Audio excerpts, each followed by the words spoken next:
आत्मवंदन masters, आप सबको नवरात्रि की शुभकामनाएं। आज हम नवरात्रि के चौथे दिन पे हैं और आज माता कुष्मांडा को स्मरण किया जाता है। आज उन्हीं का दिन है। पहले हम माँ कुष्मांडा के बारे में जानेंगे।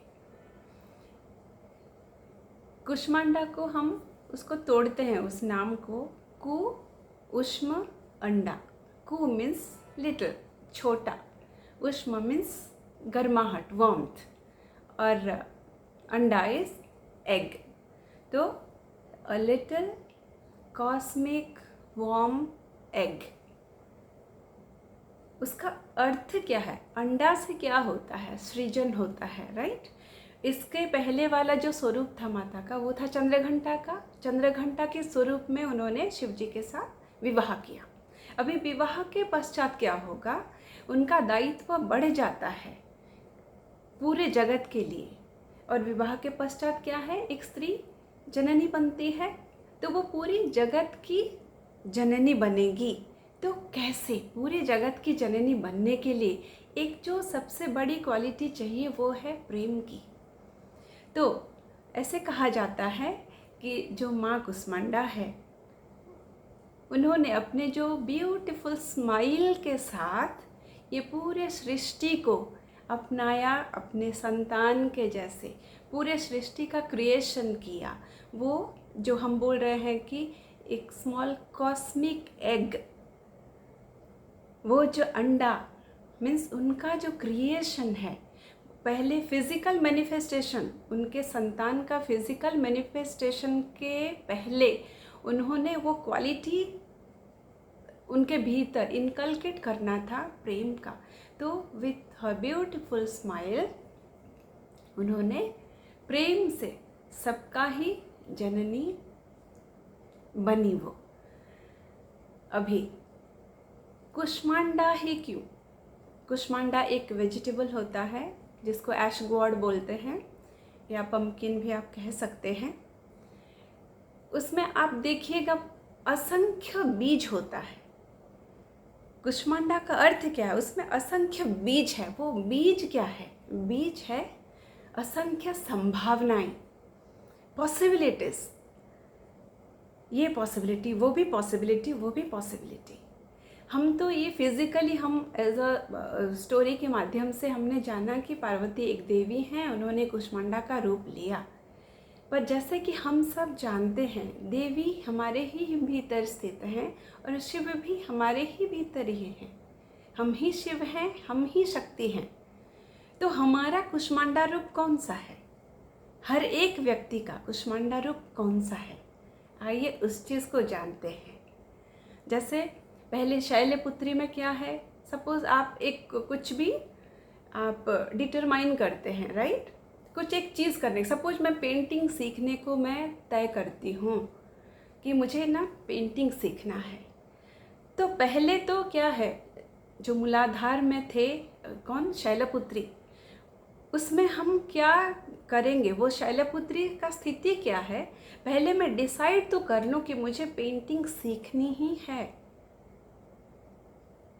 पेंटिंग सीखने से पहले कई सारे भय होते हैं। इस एज में आकर के मैं क्या करूं पेंटिंग सीख के? लोग क्या बोलेंगे? मैं कर तो पाऊंगी? ये सारा जो फियर रहता है।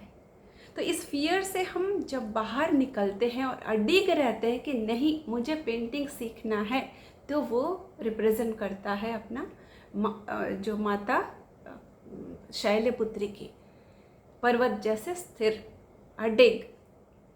फिर आते हैं हम सेकंड में, माता ब्रह्मचारिणी। ब्रह्मचारिणी में क्या हो जाता है? मैं पेंटिंग सीखूंगी, मैंने दृढ़ निश्चय कर लिया, ठीक। उसके बाद मुझे क्या करना है? ब्रह्मचारी होना है। उसके लिए दैट मीन्स क्या? मुझे तपस करना है। किस चीज़ का? पेंटिंग का। मुझे एक टीचर सिलेक्ट करने हैं, टीचर के पास जाना है, पेंटिंग के टूल्स सारे इकट्ठे करने हैं, ब्रश, पेंट, ये सब कुछ इकट्ठे करने हैं, कैनवस, पेपर, ये सब कुछ। और इसमें कई सारे बाधाएं भी आ सकते हैं। जैसे माता पार्वती जब भी वो 5000 ईयर्स ब्रह्मचारिणी के वेश में उन्होंने तपस्या किया, तो ऐसा नहीं कि बहुत इजी था, बहुत डिफ़िकल्ट था वो। बहुत सारे बाधाएं आए, लेकिन वो उसमें बिल्कुल अपना जो निश्चितता है उसको बजाय रखते हुए उन्होंने पूरा 5000 ईयर्स साधना किया।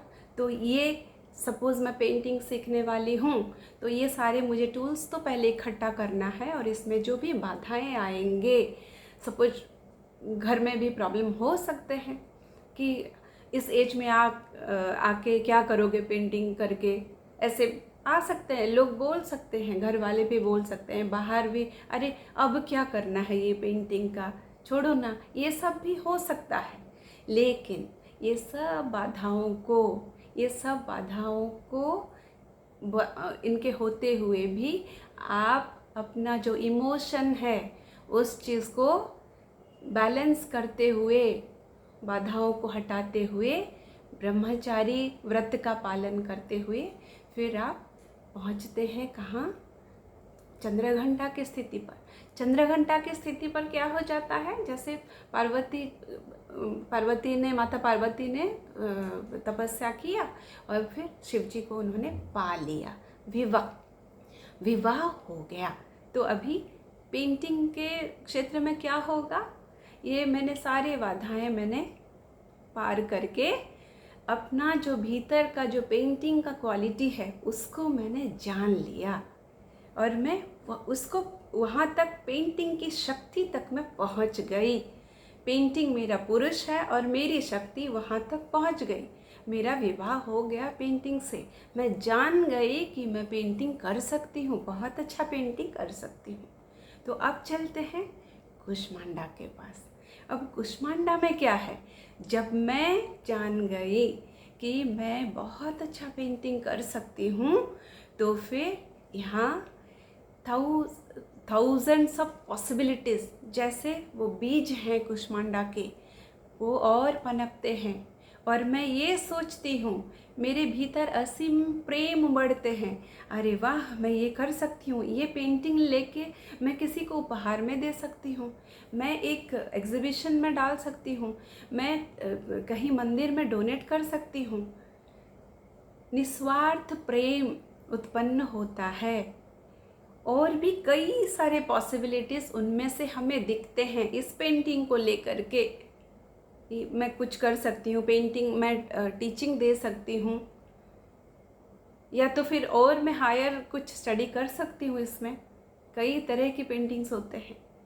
तो ये है माता कुष्मांडा का के जो डिपिक्शन, जो हमारे खुद के ही भीतर है पॉसिबिलिटीज़।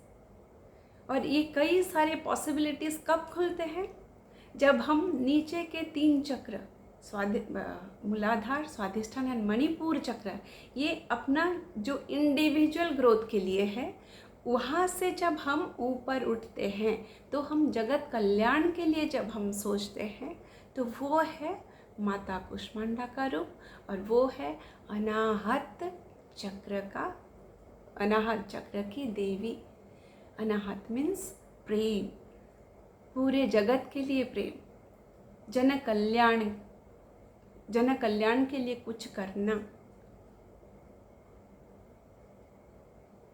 तो आज हम माता कुष्मांडा के बारे में हम जाने, यहाँ पर हम विराम लेते हैं। सबको आत्मवंदन।